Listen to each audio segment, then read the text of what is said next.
భర్త ఏమో ఒక బంగారపు నెక్లెస్ తీసుకొచ్చాడు భార్య పుట్టినరోజు. పెద్ద కొడుకు తల్లికి మైసూరు పాక్ అంటే ఇష్టమని ఒక కేజీ మైసూరు పాక్ పర్చేజ్ చేశాడు. రెండోవాడు తల్లికి మల్లెపూలు అంటే ఇష్టమని ఒక గుట్టెడు మల్లెపూలు తీసుకొచ్చేసాడు. మూడో వాడు 3-4 సంవత్సరాల పట్టణాడు. ఏం చేస్తాడండి? తండ్రి తీసుకొచ్చినవి, తక్కువ తీసుకొచ్చినవి, రెండో అన్నీ తీసుకొచ్చినవి చూస్తున్నాడు. అది ఏం చేయడం అర్థం కాదు. అవన్నీ తీసుకుని తల్లి సంతోషిస్తా ఉంటే గుడుగుడు అడుగులు వేసుకుంటూ వంటింట్లో ఎందుకు వెళ్ళాడో అర్థం కాక అందరూ ఆశ్చర్యం ఎదురు చూస్తూ ఉంటే ఆ వంటింట్లోంచి వస్తూ ఒక స్టీల్ బేషన్ పట్టుకొచ్చాడు.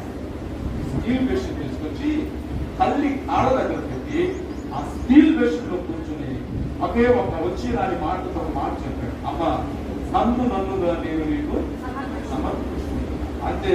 ఆ నెక్లెస్ అని పడేసేసింది. ఆ మైసూర్